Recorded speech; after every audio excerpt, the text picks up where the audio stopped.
अगर कल तक वाले में कोई डाउट नहीं है तो उसको थोड़ा सा हम लोग और क्लियर करते हैं, देखते हैं कि उसमें कैसे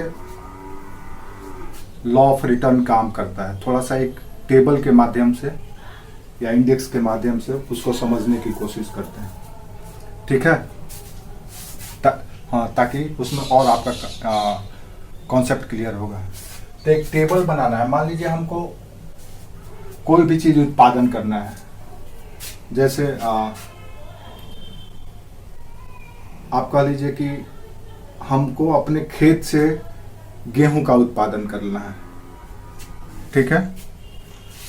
अब हमारे पास खेत है तो पहले हम भूमि लिख लेते हैं, क्योंकि भूमि एक संसाधन है जिसमें हम इन्वेस्ट करके अपना उत्पादन बढ़ाएंगे, उत्पादन करेंगे। तो भूमि हेक्टेयर में लिख लेते हैं, ठीक है।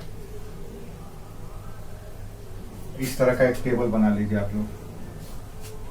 तो एक तरफ भूमि लिखिए हेक्टेयर में, फिर इसमें लिखिए श्रम या लेबर, श्रम की इकाई या यूनिट ऑफ लेबर, कितने लेबर लगाते हैं हम उत्पादन करने के लिए।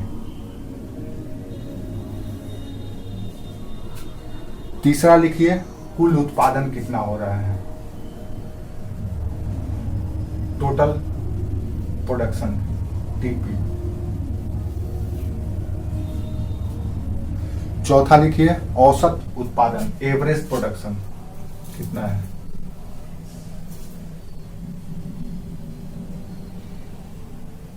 Average production, AP. नेक्स्ट है लास्ट मार्जिनल प्रोडक्शन, सीमांत उत्पादन,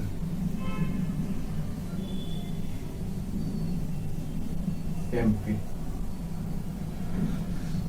अब देखिए हमारे पास मान लीजिए 1 हेक्टेयर भूमि है सपोज, या 2 हेक्टेयर भूमि है। जब 2 हेक्टेयर भूमि था तो हम उसमें कोई उत्पादन का काम नहीं करते थे, तो हमने कोई लेबर नहीं लगाया था, 0। इसलिए हमारा उत्पादन, टोटल उत्पादन 0, एवरेज उत्पादन 0, मार्जिनल प्रोडक्शन 0। क्लियर है। अब हमने उसमें उत्पादन का कार्य शुरू किया। भूमि उतना ही है, कितना है, 2 हेक्टेयर। इसमें हमने लेबर लगाया सपोज 1, श्रम लगाया। कुल उत्पादन हुआ मान लीजिए 50 केजी या 50 केजी, ठीक है। तो औसत उत्पादन कितना हो गया, टोटल उत्पादन हुआ 50, तो औसत उत्पादन 1 50 है 50, यानी कि 50।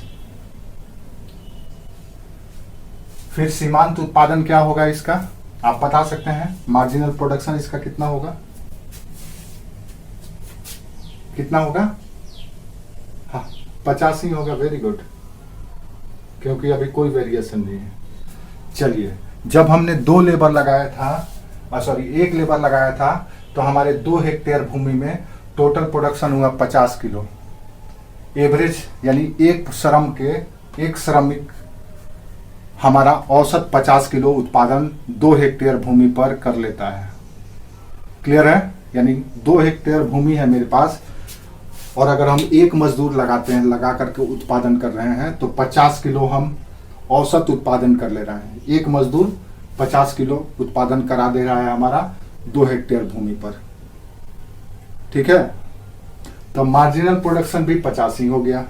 अब आइए, अब हमको उत्पादन बढ़ाना है, तो कब तक हम उत्पादन हमारा बढ़ता रहेगा। क्या हम 100 मजदूर लगा करके बहुत सारा उत्पादन कर सकते हैं और उसके बाद फिर और 100 बढ़ा करके और ज्यादा उत्पादन कर सकते हैं? Is it possible? तो पता चलेगा कि नहीं, एक समय के बाद वो घटने लगेगा, यानी मार्जिनल प्रोडक्शन घटने लगेगा। देखिए कैसे।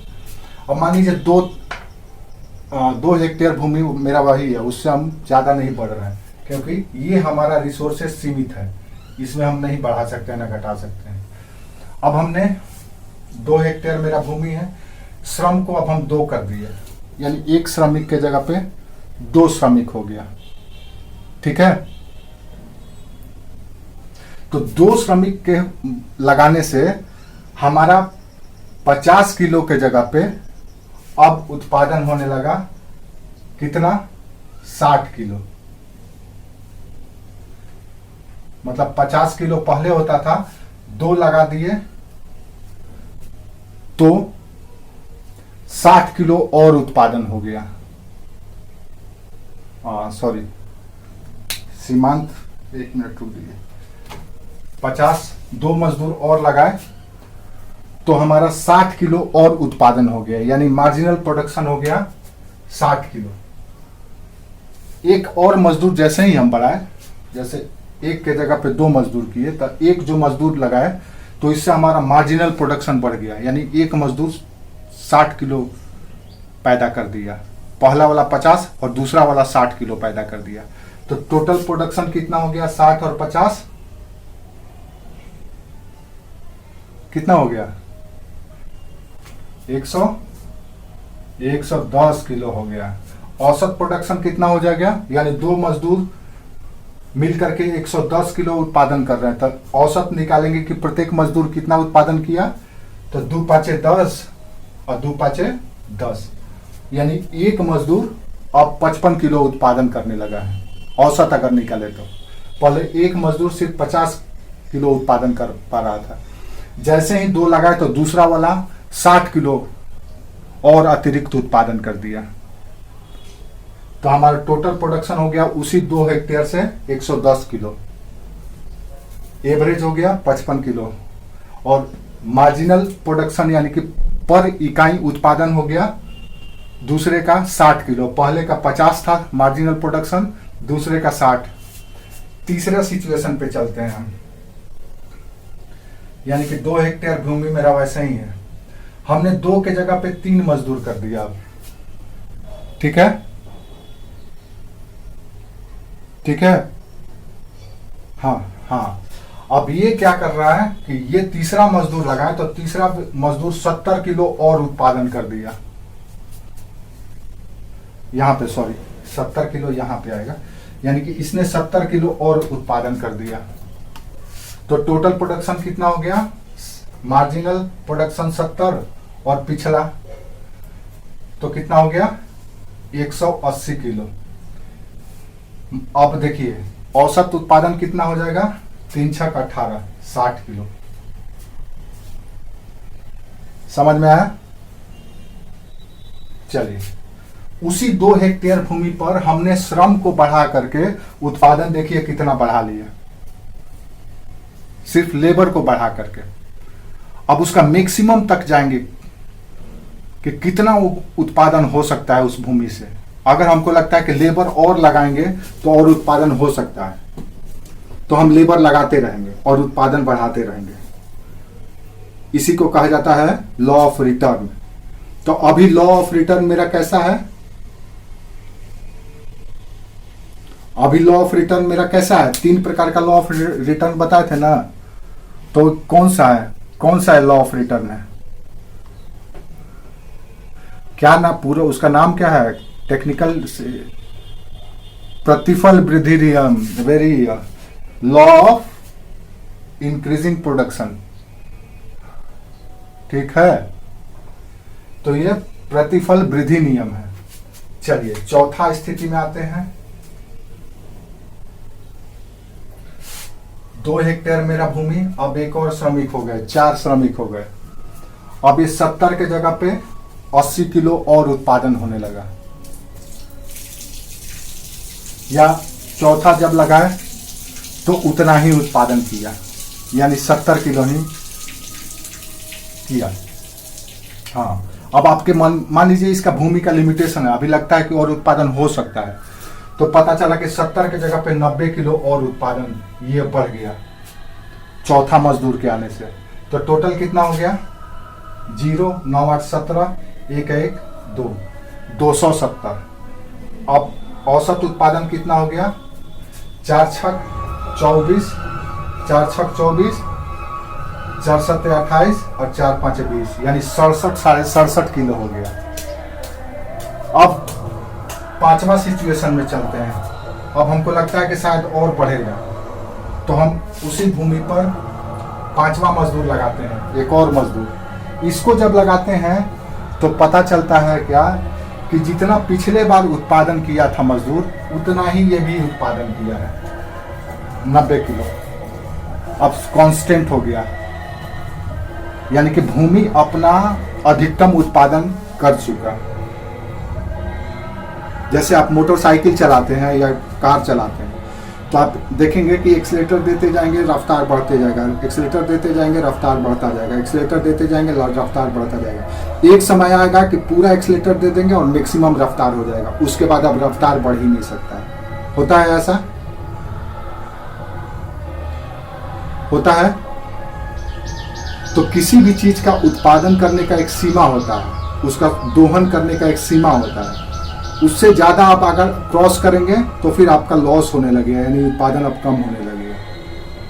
जैसे ही एक्सीलेटर ज़्यादा मैक्सिमम पर कर देंगे तो आपका इंजन गर्म होने लगेगा और तेल ज़्यादा पीने लगेगा और गाड़ी का इंजन पर नकारात्मक प्रभाव या असर पड़ने लगेगा। पिस्टन हो सकता है ये हो जाए, क्लच प्लेट जल जाए, ऑयल लीकेज करने लगे, चेम्बर फटे जाए, कुछ भी हो सकता है, या हो सकता है दुर्घटना भी हो जाए। तो अब यहाँ पर जब पांचवा लगाते हैं तो पता चलता है कि पांचवा के आने से भी 90 किलो ही उत्पादन हुआ। तो टोटल कितना हो गया? टोटल कितना हो जाएगा? Very good, 360। अब इसको भागा दीजिए, कितना हो गया? 5 7 35, 5 7 35, अब 5 दूनी 10, 72 किलो। ठीक है। अब आठवां जैसे ही कितना होगा? 3 3 6, सातवां जैसे ही लगाते हैं, 1 3 2 5, अब छठा जैसे ही लगाते हैं, छठा लेबर जैसे ही हम लगाते हैं, तो पता चलता है कि अब उत्पादन छठा के लगाने से घट गया। यानी कि छठा जो लगाए तो वो कितना उत्पादन कर रहा है, तो जो चौथा उत्पादन किया था उतना, वो कितना किया है? तो 70, क्योंकि अब सीमा पार कर गया, प्रोडक्शन का सीमा पार कर गया वो। समझ में आया? 70 उत्पादन किया, तो टोटल उत्पादन कितना हो जाएगा? 430। एवरेज कितना हो जाएगा?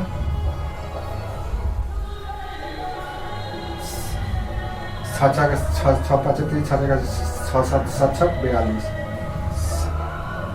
ठीक है, 42, 6 6 4 8 6 6 36, लगभग 71 किलो, 71.6 किलो।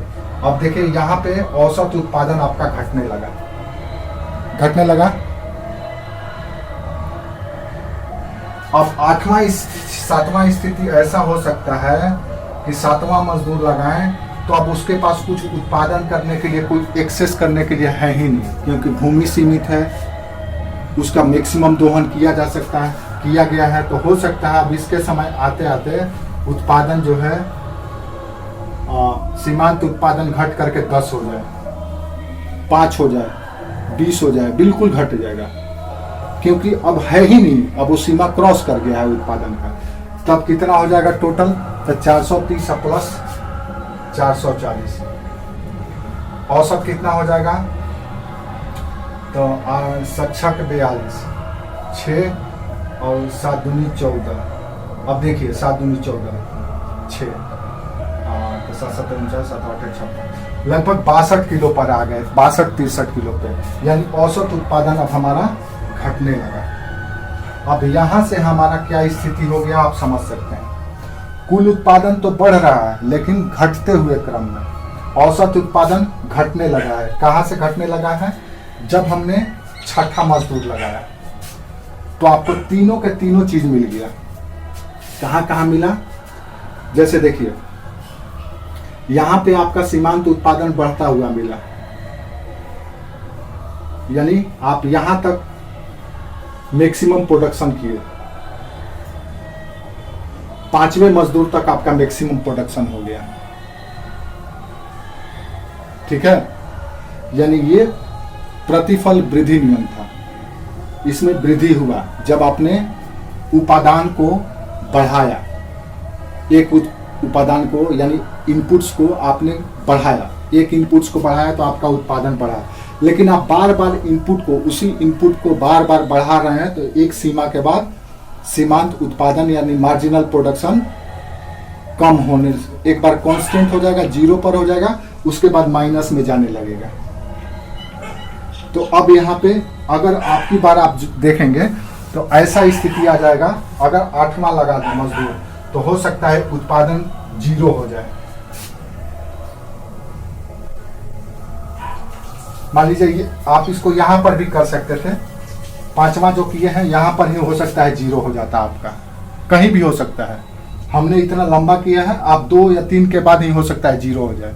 अब प्रति इकाई सीमांत उत्पादन हो ही नहीं, 0 हो जाए तो कांस्टेंट का स्थिति। अब 0 से ज्यादा जैसे ही एक और अगले बार इकाई बढ़ाएंगे, इनपुट बढ़ाएंगे तो माइनस में जाने लगेगा। तो यहां पे आपका मान लीजिए जहां पे आपका सीमांत उत्पादन 0 हो गया, अब उसके बाद बढ़ाएंगे तो माइनस पर प्रोडक्शन चलते चले जाएगा। यानी आपका इनपुट होगा, कुल उत्पादन फिर घटने लगेगा, यानी सब आपका इन्वेस्ट लॉस में जाने लगेगा। तो इसका मतलब टोटल अगर देखा जाए तो ये है कि आप उत्पादन करने के लिए किसी एक इनपुट को एक सीमित तक ही बढ़ा सकते हैं, एक इनपुट के माध्यम से एक सीमा तक ही उत्पादन को बढ़ा सकते हैं। तो जब तक वो बढ़ता रहेगा वो प्रतिफल वृद्धि का नियम है, उसके बाद वो कांस्टेंट हो जाएगा, उसका सीमांत उत्पादन 0 हो जाएगा, और उसके बाद अगर बढ़ाएंगे तो घटता चला जाएगा। तो इसी से हमारा तीनों लॉ निकल करके चले आता है, वृद्धि नियम, फिर क्या है समान नियम या और तीसरा ह्रास नियम।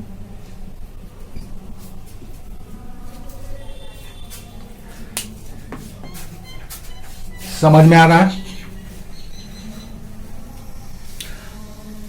अगर नहीं समझ में आया तो दूसरा एक टेबल से भी हम लोग देख सकते हैं।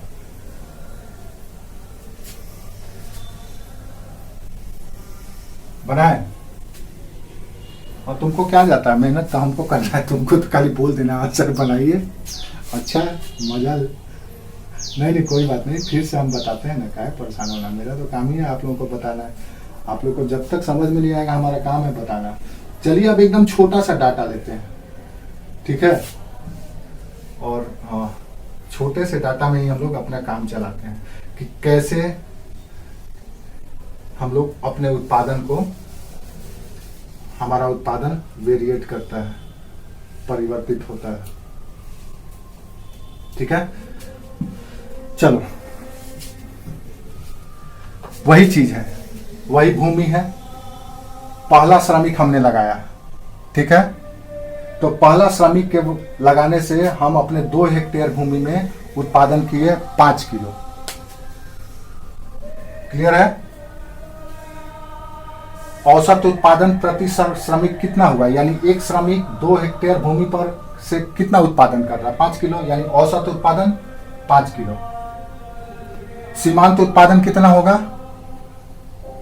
तो प्रति इकाई जितना उत्पादन हुआ है आखिरी वही है सीमांत उत्पादन, यानी 5 किलो। चलिए अब हम सोच रहे हैं कि थोड़ा सा अपने भूमि का अधिकतम दोहन किया जाए। हमको लगता है कि यहाँ से और उत्पादन हो सकता है। हमको ये लगा कि अगर एक और श्रमिक बढ़ा देंगे तो हमारा उत्पादन हो सकता है और बढ़ सकता है। जैसे नहीं होता है कि हम लोग कोई काम अकेले करते हैं तो उतना दोहन संसाधन का नहीं कर पाते हैं, तो हम मजदूर बढ़ाते हैं, आदमी बढ़ाते हैं। जैसे बड़े बड़े कॉरपोरेट है, कंपनी है, या मान लो कोई कोचिंग सेंटर वाला है, अब जितने भी ऑनलाइन कोचिंग सेंटर वाले हैं आप देखिएगा वो अकेले नहीं पढ़ाते, उनके साथ बहुत सा बड़ा टीम होता है, क्योंकि उनको पता है कि जितना ज़्यादा स्टाफ बढ़ाएंगे उतना ज़्यादा मेरा प्रोडक्शन बढ़ेगा, यानी मार्केट में सेल बढ़ेगा। लेकिन उनको ये भी पता है कि एक सीमा तक ही, एक सीमा के बाद वो कांस्टेंट हो जाएगा, अब वो सेल बढ़ेगा ही नहीं, मार्केट लिमिट है, उनको पता है, उसके बाद सेल बढ़ेगा ही नहीं। अब चाहेंगे कि हम अपने स्टाफ और बढ़ा करके और ज़्यादा मार्केट बना लें तो होगा ही नहीं, अब वो स्टाफ उनके लिए बोझिल हो जाएगा, क्योंकि उनका खर्च अब अलग से देना पड़ेगा, मार्केट से उनको नहीं आएगा, क्योंकि मार्केट कांस्टेंट हो गया, उससे ज़्यादा अब उनको मिलेगा ही नहीं। समझ में आया? तो सेम चीज यहां पर है। अब हमको पता है कि मेरा 2 हेक्टेयर भूमि से एक मजदूर 5 किलो उत्पादन कर ले रहा है, तो हम सोचे कि हमको लग रहा है कि नहीं और उत्पादन हो सकता है, देन हम एक मजदूर और बढ़ा दिए। तो एक मजदूर जैसे ही बढ़ाए तो वो मजदूर के आने से हमारा उत्पादन 7 किलो हो गया। वो मजदूर स्वयं 7 किलो अकेले उत्पादन कर दिया। तो पहले वाला का 5 कर रहा था तो वो कर रहा है 5 किलो, दूसरा 7 आ गया, तो टोटल उत्पादन कितना हो गया? 12 किलो। एवरेज अगर निकालना हो कि 12 किलो हम उत्पादन किए 2 मजदूर लगा करके, तो प्रति मजदूर कितना उत्पादन किया? 6। Very good. अब तीसरा मजदूर हम लगा दिए, तो तीसरा मजदूर लगाए तो पता चला कि वो 9 किलो उत्पादन कर रहा है। 9 किलो उत्पादन किया स्वयं, तो टोटल कितना हो गया? टोटल उत्पादन 21 किलो हो गया। 21 किलो हो गया। अब 3 मजदूर मिल करके 21 किलो उत्पादन किए हैं, तो प्रति मजदूर कितना उत्पादन किए, यानी औसत उत्पादन कितना हुआ प्रति मजदूर? 7 किलो। समझ में आ रहा है सुप्रिया? औसत उत्पादन का मतलब यह है कि कुल उत्पादन भागा श्रमिक, यानी जो चेंज कर रहे हैं आप, जो वेरिएबल्स को चेंज कर रहे हैं उससे हम भाग नहीं देंगे, यानी कि जिसके आने से हमारा उत्पादन बढ़ रहा है उसी से हम भाग दे देंगे, तो उससे औसत निकल जाएगा।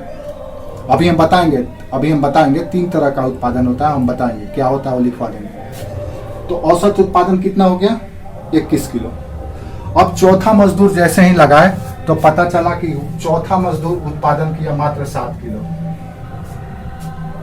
जो दूसरा मजदूर किया था उतना ही किया वो, या हो सकता है 5 किलो कर दे, या हो सकता है 6 किलो कर दे किया, यानी मैक्सिमम दोहन यहाँ पे हुआ। 3 मजदूर लगाए तो अधिकतम उत्पादन यहीं तक हुआ।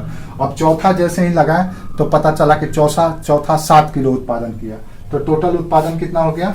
21 और 7 28 किलो। औसत कितना हो गया? 7 किलो। समझ में आ गया? यानी कि यहां पर आपका उत्पादन कांस्टेंट हो गया, सीमांत उत्पादन स्थिर हो गया। अब इससे आगे आप बढ़ाएंगे तो क्या होगा? घटने लगेगा, सीमांत उत्पादन घटने लगेगा। ये कुल उत्पादन तो बढ़ेगा लेकिन सीमांत उत्पादन घटने लगेगा, यानी कि जितना आप मजदूर लगाएंगे एक मजदूर पर, वो मजदूर उतना उत्पादन नहीं करेगा आप, ठीक है? तो मान लीजिए 5वां मजदूर लगाए, तो 5वां मजदूर लगाए तब पता चला कि ये मात्र 2 किलो उत्पादन किया, तो टोटल उत्पादन कितना हो गया? 30। औसत उत्पादन कितना हो गया? 6। अब औसत उत्पादन भी घटने लगा, सीमांत उत्पादन भी घटने लगा। अब क्या हो गया? यहां पे क्या हो गया? हाँ, अब छठा मजदूर लगाए, तो छठा मजदूर जैसे ही लगाए तो पता चला कि ये 0, यानी कि अब उत्पादन बढ़ेगा ही नहीं, अब उत्पादन बढ़ेगा ही नहीं। तो टोटल उत्पादन कितना हो गया? 30 का 30। औसत उत्पादन 5। अब अगर सोचो इसके बाद अगर हम 7वां मजदूर लगा दें तो क्या होगा? तो पता चला कि वो छठा से ही 0 उत्पादन हुआ था, 7वां को लगाए तो माइनस में चले गया, यानी कि वो कुछ भी उत्पादन नहीं किया। पहले वाला तो कुछ किया ही नहीं था, ये बोझ हो गया। तो मान लो ये -2 कर दिया, ये बोझ हो गया अब मेरे लिए, क्योंकि इसका खर्चा तो हमको देना ही है। अब इसका सीमांत उत्पादन -2 हो गया है, तो टोटल उत्पादन कितना हो गया? 30 में से 2 गया 28। औसत उत्पादन 4।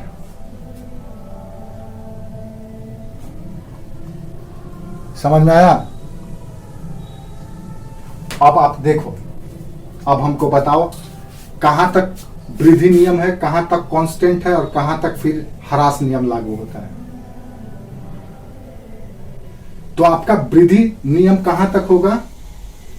तो जहां तक आपका कुल उत्पादन अधिकतम होगा।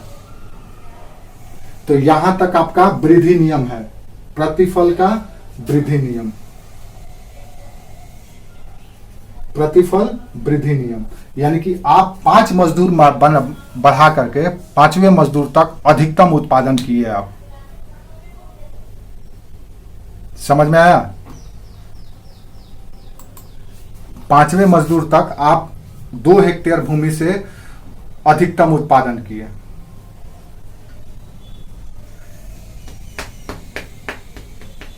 यानी ये हो गया law of increasing return, Hindi में प्रतिफल वृद्धि नियम, और लॉ ऑफ डिक्रीजिंग कॉस्ट, कीमत का घटता नियम।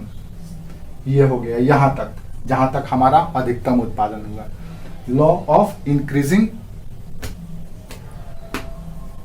रिटर्न या प्रोडक्शन, यानी 5 मजदूर तक आप अधिकतम उत्पादन किए। अब उससे ज्यादा जैसे ही किए तो ये कांस्टेंट हो गया, स्थिर हो गया। यहां पर 6ठे मजदूर में कुल उत्पादन स्थिर हो गया। तो इसको क्या कहते हैं? लॉ ऑफ कांस्टेंट रिटर्न, यानी समान प्रतिफल का नियम। यहां पे लागू हो गया समान प्रतिफल का नियम।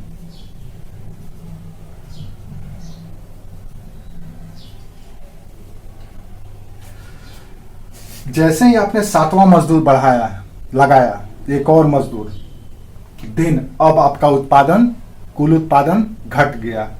कितना हो गया? 28। यह हो गया प्रतिफल ह्रास नियम।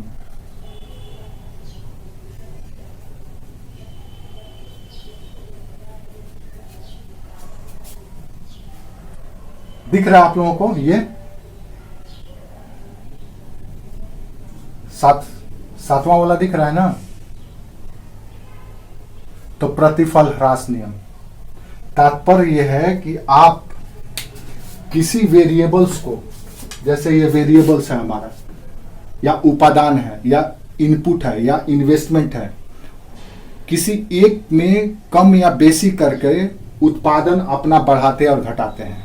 अगर हमको उत्पादन बढ़ाना है किसी एक इनपुट्स को बढ़ा करके, बाकी हमारा इनपुट्स लिमिटेड है, उसमें हम कोई छेड़छाड़ नहीं कर सकते हैं, किसी एक में या 2 में हम करके हम अपना उत्पादन को बढ़ाना चाहते हैं, तो हम बढ़ाना चाहेंगे तो एक सीमा तक ही बढ़ेगा, उसके बाद वो कांस्टेंट हो जाएगा, उसके बाद वो फिर घटने लगेगा। जैसा कि हमने कार का एक्सीलेटर से बात किया कि हम कार का एक्सीलेटर जब देते हैं, सपोज हमको रफ्तार बनाना है कार का, तो कार का एक्सीलेटर पर मान लो ये एक्सीलेटर है, ये एक्सीलेटर है। अब इस एक्सीलेटर को हम दबा रहे हैं ऐसे, तो हमारा स्पीड 10 से शुरू हुआ, जितना ज्यादा दबा रहे हैं, दूसरा तीसरा बार दबाए तो ये पहुंच गया 70 पर, चौथा बार दबाए तो पहुंच गया 90 पर, 5वां बार दबाए तो मैक्सिमम स्पीड इसका 150 पहुंच गया, जो कार में बनाया गया है कि मैक्सिमम 150 के स्पीड तक चलेगा। अब इसके आगे जा ही नहीं सकता है, यानी कि 5 किलो वजन तक, यानी कि पूरे जितना आपका क्षमता था आपने उस एक्सीलेटर को दबा दिया, और दबा देने के बाद मैक्सिमम स्पीड पहुंच गया 150। अब इसके बाद अगर उसको ये करेंगे तो क्या होगा कि गाड़ी गर्म होकर के बंद हो जाए, मोबिल छिड़क दे, क्लच प्लेट चल जाए, इंजन हीट हो जाए, रेडिएटर फट जाए, कुछ भी हो सकता है। मैक्सिमम ये है। तो हमारा लॉ ऑफ रिटर्न ये कहता है कि हम किसी एक वेरिएबल्स को बढ़ा करके या चेंज करके उत्पादन एक सीमा तक ही बढ़ा सकते हैं, उसके बाद वो स्थिर हो जाता है, उसके बाद वो घटने लगता है। वही कहलाता है लॉ ऑफ रिटर्न। और लॉ ऑफ रिटर्न होता है, ये 3 कंडीशन हमको दिखाता है, वृद्धि, समान और ह्रास का। समझ में आया? अब आपसे अगर हम समान बोलचाल में पूछें कि आखिर में हम क्यों इसको जानने की कोशिश कर रहे हैं, क्या मतलब है, क्या तुक बनता है इसको जानने का, क्यों हम समझना चाह रहे हैं इसको, लॉ ऑफ रिटर्न हमें क्यों जानना चाहिए?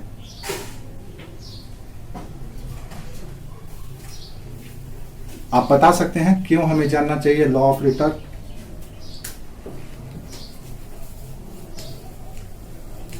क्यों हमें जानना चाहिए लॉ ऑफ रिटर्न?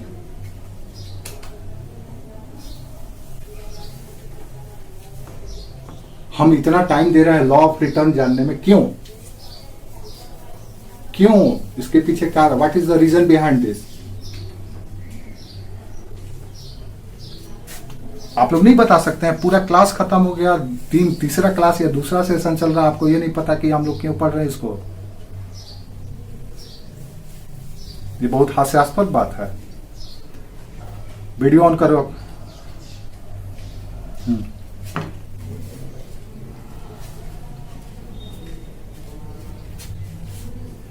देखो, सिंपल सा मतलब है, हटाओ वो सब कुछ नहीं है।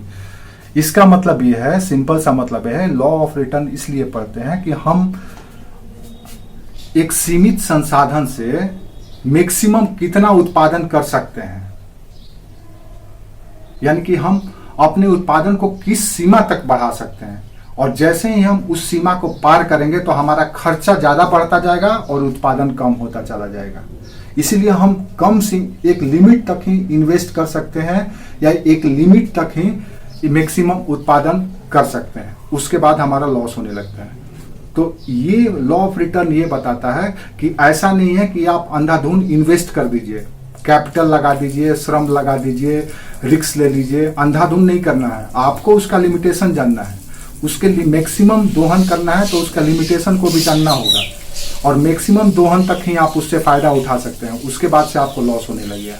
तो कोई भी बिजनेसमैन, कोई भी इन्वेस्टर, कोई भी प्रोड्यूसर, चाहे वो किसान हो, चाहे खनन हो वाला हो, चाहे मछली मारने वाला हो, चाहे उद्योग वाला हो, उसको ये पता होना चाहिए कि हम कितना उत्पादन मैक्सिमम कर सकते हैं अपने निम्नतम संसाधनों से या निम्नतम इन्वेस्टमेंट से। ये जानेंगे तभी तो हमारा बिजनेस प्रॉफिट में आएगा, प्रॉफिट में होगा। नहीं तो मान लो हमको पता नहीं है, सपोज हमारे पास 2 हेक्टेयर भूमि है, अब हम गए, अब हमको ये पता नहीं है कि 2 हेक्टेयर भूमि में हमको कितना लेबर लगाना है, कितना कैपिटल इन्वेस्ट करना है। हम गए और 2 हेक्टेयर भूमि के लिए 50,000 रुपया खर्च कर दिए। उत्पादन हुआ कितना हमारा, खूब हुआ, तो पता चला 100 किलो या 200 किलो हुआ। हमको लगा रही है 50,000 की है, अगले बार 50,000 और लगाते हैं, तो और बढ़ा दिए, तो पता चला कि 100 किलो और बढ़ गया। तीसरा बार और 1 लाख लगा दिया, तो पता चला यार अब तो बढ़ ही नहीं रहा है उत्पादन, तो मेरा पैसा वेस्ट गया, वेस्ट। अब अगर और बढ़ाएंगे तो क्या होगा, अब हमारा एकदम घाटे में हम जाने लगेंगे।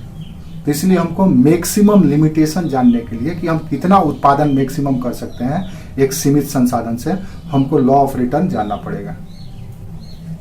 समझ में आया? ये हर एक तरह के व्यवसाय में, हर एक तरह के उत्पादन क्रिया में ये नियम लागू होता है। अभी हम लोग देखेंगे कि आपको एक एग्जाम्पल दिखाएंगे, एग्जाम्पल से आपको और समझ में आएगा कि कैसे हम लॉ ऑफ रिटर्न में बेनिफिट उठाते हैं और कैसे घाटा होने लगता है। अभी हम आपको दिखाते हैं, देखिएगा एग्जाम्पल में। चलिए हम लोग एग्जाम्पल से देखते हैं कि ये कहाँ कहाँ लागू होता है, कैसे लागू होता है, तब आपको ज्यादा अच्छे तरीके से समझ में आएगा।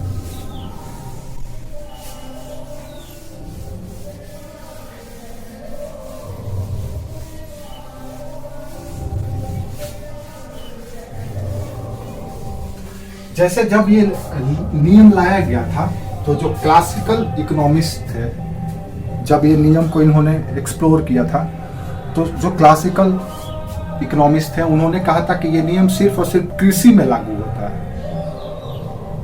कि कृषि में आप एक सीमा तक इन्वेस्ट करके उत्पादन बढ़ा सकते हैं, श्रमिक बढ़ा करके या तकनीक चेंज करके, तकनीक को एडवांस करके, खाद उर्वरक डाल करके, मतलब ये सब चेंज करके और बढ़ा करके आप उत्पादन बढ़ा सकते हैं। जैसे ग्रीन रेवोल्यूशन, हरित क्रांति, जो हम 1966 में लाए, उसमें हमने क्या किया है, तो उसमें हमने ये किया कि खाद या उर्वरक या फर्टिलाइजर, सिंचाई, कीटनाशक, ठीक है, और उर्वरक, सिंचाई और कीटनाशक और उन्नत बीज,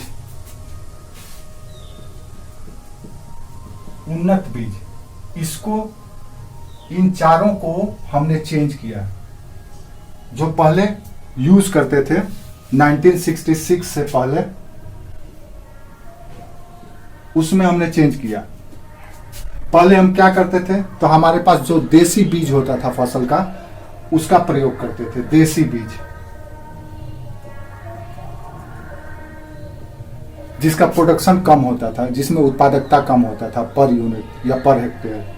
उर्वरक हम क्या यूज करते थे, तो कम से कम उर्वरक का प्रयोग करते थे। कब? 1966 से पहले। देखो आपको एक उदाहरण से आपको मिल जाएगा कैसे आपका काम कर रहा है। ये हम बात कर रहे हैं बिफोर 1966, यानी जब हमने ग्रीन रेवोल्यूशन एडॉप्ट नहीं किया था। इसके बाद हमने ग्रीन रेवोल्यूशन एडॉप्ट कर लिया।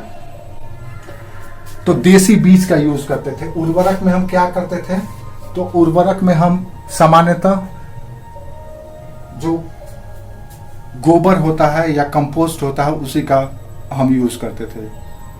और रासायनिक उर्वरक का प्रयोग हम कम करते थे। रासायनिक उर्वरक सीमित मात्रा में। इसके जगह पे इसके साथ हम जो खाद होता है, वेस्ट होता है, यानी कि ग्रीन उर्वरक जिसको हम कहते हैं, जैसे गोबर और फसल का सड़ा हुआ जो वेस्ट होता है, वो सब खेत में हम प्रयोग करके उत्पादन करते थे। सिंचाई का हमारा साधन उतना डेवलप नहीं था, वर्षा पे निर्भर थे। वर्षा हो गया तो खेती हो गया, तो वर्षा आधारित कृषि था। कीटनाशक भी हम बहुत कम प्रयोग करते थे। हमारे फसल को कीट खा लेते थे, बीमारी लग जाता था, रोग लग जाता था, पाला मार दिया तो ये बीमारी तो वो बीमारी हो जाता था। तो कीटनाशक हम कम प्रयोग करते थे। इससे क्या होता था कि हमारी पर हेक्टेयर उत्पादकता जो था मिनिमम था। उत्पादकता मिनिमम था। अगर 1 हेक्टेयर में बात करें तो 1 हेक्टेयर में हम 1000 किलो सपोज उत्पादन कर रहे हैं। इससे हमारे देश की जरूरत पूरा नहीं हो पाती थी, हम भूखे मरने लगते थे। इसके लिए अब हमको अपने देश की खाद्य जरूरत के लिए हमको अमेरिका से आयात करना पड़ता था, भीख मांगना पड़ता था कि भैया गेहूं भेज दो, चावल भेज दो। समझ में आया? अब हमने 1966 के बाद 1967 में हमने ग्रीन रेवोल्यूशन लाया। अब हम क्या किए कि उन्नत बीज लेकर के आए। अब उन्नत बीज, हाइब्रिड ले आए। इसको उन्नत बीज के जगह पे देसी बीज कह लीजिए या देहाती, या आप कह सकते हैं कि देसी बीज कह लीजिए। अब हम उन्नत बीज इसके जगह पे लाए, यानी कि हमने एक वेरिएंट चेंज कर दिया। हमारा भूमि कितना है? 1 हेक्टेयर है। भूमि 1 हेक्टेयर है। अब हमको उस 1 हेक्टेयर भूमि से जहां 1000 किलो उत्पादन हो रहा था, अब हमको उसको बढ़ाना है। याद रखो, ठीक है? तो हमने क्या किया कि देसी बीज, हमारा जो इन्वेस्टमेंट था, जो उपादान है जिसको कहते हैं, जिसको हम उपादान कहते हैं, जिसको लगा करके हम उत्पादन करेंगे, तो हमने देसी बीज को बदल दिया। अब उसके जगह पे उन्नत बीज लगा दिया। अब हाइब्रिड भी लगाने लगे हैं, जेनेटिक मॉडिफाई लाए, जीएम फसल भी, जीएम बीज लगाने लगे। तो उन्नत बीज लाया। उर्वरक में अब हम क्या किए? रासायनिक उर्वरक, पोटास, यूरिया, फास्फोरस, फॉस्फेट, इसका अब उपयोग हम ज्यादा करने लगे। सिंचाई के लिए हमने नहर, हैंड पंप, इन सबों का प्रयोग शुरू कर दिया। हम डैम बनाए, नहर निकाले, और इससे हम वर्षा से हम लोग कृत्रिम सिंचाई पर पहुंच गए। कीटनाशक बहुत कम प्रयोग करते थे, अब हम कीटनाशक का प्रयोग खूब करने लगे, समय समय पर, पर्याप्त मात्रा में। 1967 से ये हो गया ग्रीन रेवोल्यूशन, ये हो गया हरित क्रांति। इसी को कहा जाता है हरित क्रांति। हरित क्रांति में इन्हीं 4 चीजों का प्रयोग किया गया है। आपसे पूछा जा सकता है कि हरित क्रांति में क्या हुआ था। तो हरित क्रांति में हम इन सब चीज़ों को चेंज करके ये सब ले आए थे। इसका मैक्सिमम अब यूज़ करने लगे हम।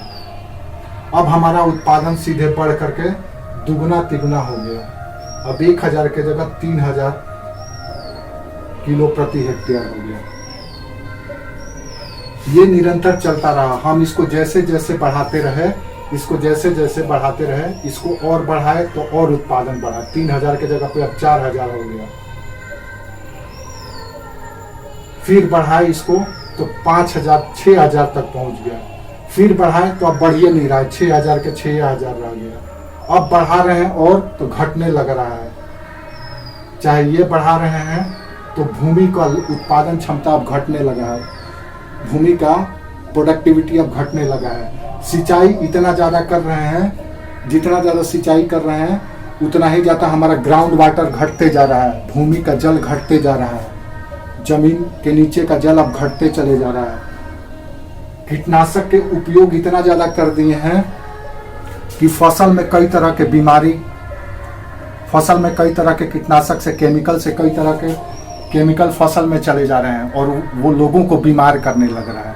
तो कुल मिला जुला करके देखो, यहाँ तक आपका खूब उत्पादन हुआ, 6000 तक आप मैक्सिमम आपने ग्रीन रेवोल्यूशन का फायदा उठाया। अब उसके बाद क्या क्या आपको लॉस होने लगा। अब उसके बाद अब आपको सिर्फ लॉस ही हो रहा है। क्या हो रहा है, उन्नत बीज यूज किए हैं तो इस बीज का अब ऐसा स्थिति हो गया जो जीएम फसल कहा जाता है, जेनेटिक मॉडिफाइड फसल। जैसे आजकल आप जो भी फसल खाते हैं, जो भी सब्जी अन्न खाते हैं, वो सब के सब जीएम फसल है। टमाटर देखिए इतना बड़ा बड़ा, उसमें बीजा नाम का चीज़ नहीं, खोखला, खूब लाल, खूब सुंदर, सारा कुछ उसमें मिनरल्स और ये मिलेगा, लेकिन वो देखने में खूब सुंदर लगेगा, लेकिन उसमें उत्पादकता नहीं है, उसका बीज नहीं होगा। अब ये खा रहे हैं उन्नत बीज से, इसकी उत्पादकता नेक्स्ट स्वयं से उत्पादन करने की क्षमता ही नहीं है। ये सब यूज करने से अब क्या हो रहा है कि ये सब के यूज करने से भूमि पर लवणता बढ़ रही है। आप पंजाब हरियाणा, जेनेटिक मॉडिफाइड आनुवांशिक परिवर्धन, जेनेटिक मॉडिफाइड, जीन में चेंज किया जाता है। क्या होता है जीन, वो हम लोग जीएस में पढ़ेंगे। जीन, डीएनए, क्रोमोसोम, ये सब सेल लेवल का चीज है जो हम लोग बायोलॉजी में पढ़ेंगे जीएस में। तो अब हम ये जो केमिकल बेस्ड उर्वरक या फर्टिलाइजर यूज कर रहे हैं, अब इससे हमारा सलाइनिटी बढ़ रहा है, लवणता बढ़ रहा है। आप पंजाब हरियाणा में जाइए तो वहाँ के भूमि पर सफेद रंग का चादर मिलेगा, झाग फेन मिलेगा, सलाइनिटी बढ़ गया। अब उसके वजह से उसमें कैंसर का सिम्टम आने लगा है लोगों को। फसल जो वहाँ पे उत्पादन होता है, उस फसल का सेवन करने से लोगों को कैंसर होने लगा है, क्योंकि इतना ज़्यादा केमिकल बेस्ड यूरिया, फॉस्फेट ये सब का प्रयोग किया जाने लगा कि वो सब फसल में जा रहा है और फसल के थ्रू लोगों में आ रहा है। आज लोग इतना बीमार क्यों हो रहे हैं, तो उसका कहीं ना कहीं कारण ये भी है। उत्पादकता तो बढ़ गया है, अब ये कांस्टेंट भी हो गया है, स्थिर भी हो गया और अब घटने भी लगा है। अब पंजाब हरियाणा में जितना प्रति हेक्टेयर उत्पादन पहले होता था, अब उतना नहीं हो रहा है, उससे कम होने लगा है। तो अब यहाँ पे लवणता बढ़ रहा है, स्वास्थ्य, इसी लवणता के वजह से स्वास्थ्य संबंधी कई तरह की बीमारी जैसे कैंसर जैसी बीमारी शुरू हो गई है। कृत्रिम सिंचाई कर रहे हैं तो इससे क्या हो रहा है, भूमिगत जल घट रहा है। अब इसको निकालने के लिए हमको और ज़्यादा डीप बोरिंग करना पड़ रहा है, और ज़्यादा बिजली का खपत, और ज़्यादा इन्वेस्टमेंट, और ज़्यादा खर्च बढ़ रहा है और प्रोडक्शन बढ़ ही नहीं रहा है। कीटनाशक के प्रयोग करने से भी कई तरह के बीमारी लोगों में हो रहे हैं, कई तरह की बीमारी हो रही है। आज मनुष्य इतना ज़्यादा 18 साल की उम्र में किसी को शुगर हो जा रहा है, किसी को बीपी हो जा रहा है, किसी को हाइपरटेंशन हो जा रहा है, कई तरह की बीमारी हो रहा है। आखिर क्यों? ये सब के पीछे कारण ये है। तो आप कहने का मतलब यह है कि आप इन वेरिएंट्स में, यानी उपादानों में या इनपुट्स में उतना ही सीमा तक चेंज करके बढ़ा सकते हैं जितना उसकी कैपेसिटी है। उसके बाद अगर आप यूज करेंगे, बढ़ाते रहेंगे, तो लॉस होगा, उत्पादकता भी घटने लगेगी, स्वास्थ्य पर भी असर पड़ेगा, आपका पैसा भी ज्यादा लगेगा और उत्पादन रिटर्न उसका उतना नहीं मिलेगा जितना आप लगाएंगे। तो ये स्थिति आपको कृषि में दिखता है। ये चीज क्लासिकल जो इकोनॉमिस्ट थे उन्होंने लॉ ऑफ रिटर्न को इसी में सबसे पहले खोजा था, एग्रीकल्चर में ही, कि एग्रीकल्चर में एक सीमा तक ही उत्पादन बढ़ाया जा सकता है और उसके बाद फिर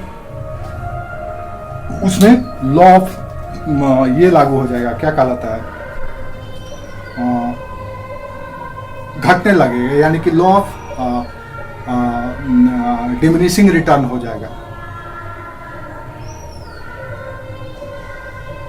ठीक है, लॉ ऑफ डिमिनिशिंग रिटर्न होने लगेगा, यानी कि घटने लगेगा।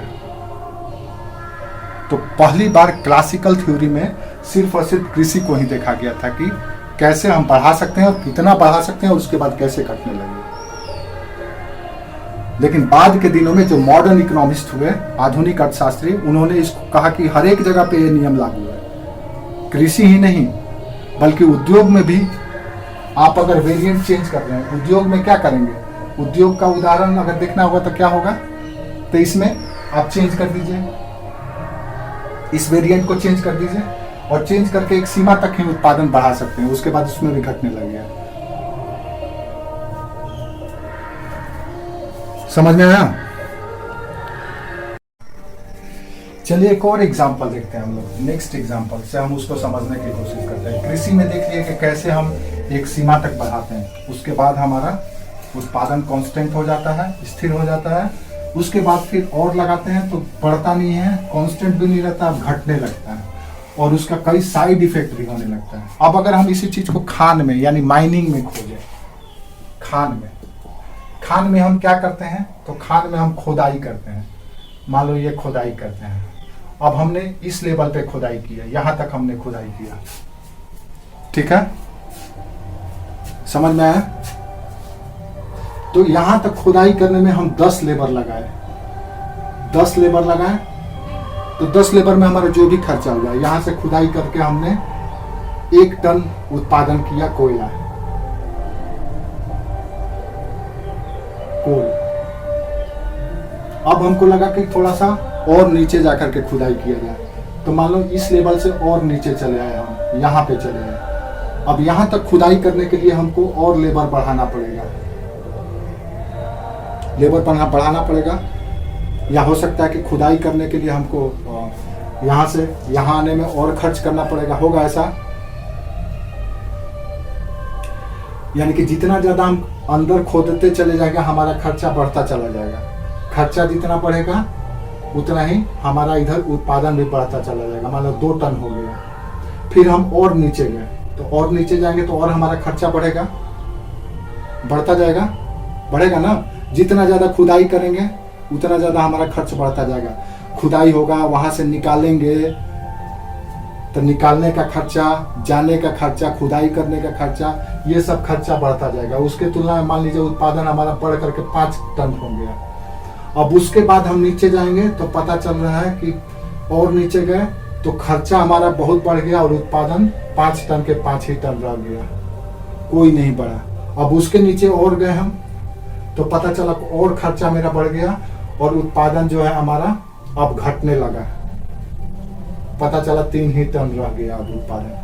तो आपका एक सीमा तक आपने उत्पादन बढ़ाया अपने खर्च के तुलना में, लेकिन मैक्सिमम के बाद यहाँ के बाद ये स्थिति में कांस्टेंट हो गया और उसके बाद ये माइनस में जाने लगा। यह हर एक प्रोडक्शन काम में होता है। आप इसको लिख सकते हो कि खानों से, जैसे उदाहरण लिख लीजिए, खानों से खनिज पदार्थ लिखो। लॉ ऑफ रिटर्न को हम खान उद्योग में कैसे देखते हैं? खानों से खनिज पदार्थ जितनी अधिक मात्रा में निकाले जाते हैं, खानों से खनिज पदार्थ जितनी अधिक मात्रा में निकाले जाते हैं, उन्हें उतना ही गहरा खोदना होता है।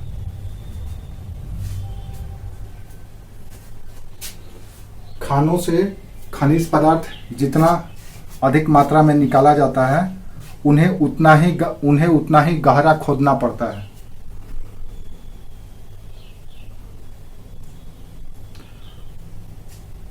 और गहरी खुदाई करने के लिए पहले से अधिक खर्चा करना पड़ता है। और गहरी खुदाई करने के लिए पहले से अधिक खर्चा करना पड़ता है। ऐसा है? होगा ना? हाँ, और गहरी खुदाई करने के लिए अधिक खर्चा करना पड़ता है। अर्थात खानों को जितना ज्यादा गहरा खोदा जाएगा, अर्थात खान को, माइंस को जितना ज्यादा गहरा खोदा जाएगा,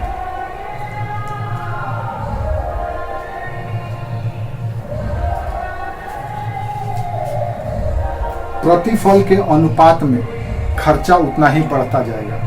यानी जितना हम इन्वेस्ट करेंगे उतना ज़्यादा हमारा फायदा नहीं होगा, बल्कि खर्चा बढ़ता चला जाएगा। प्रतिफल के अनुपात में खर्चा हमारा बढ़ता जाएगा।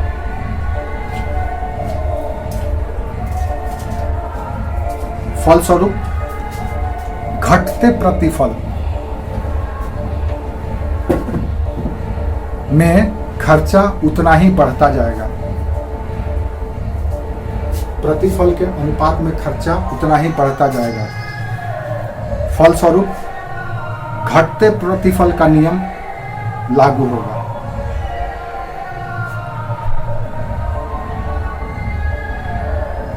लॉ ऑफ डिमिनिशिंग रिटर्न लागू हो जाएगा। घटते प्रतिफल का नियम लागू होगा।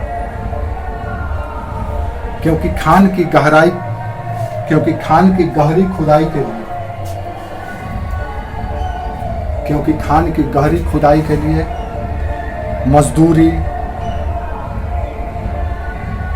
ट्रांसपोर्टेशन या परिवहन,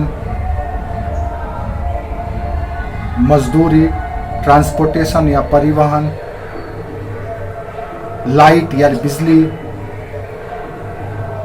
सेफ्टी या सुरक्षा जैसे मदों पर खर्चा हमारा अधिक करना पड़ेगा।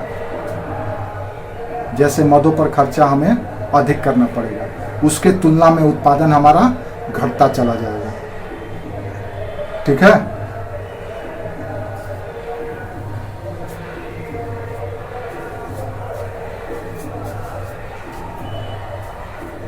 समझ में आया? उसके तुलना में हमारा उत्पादन घटता जाएगा और खर्च बढ़ता चला जाएगा।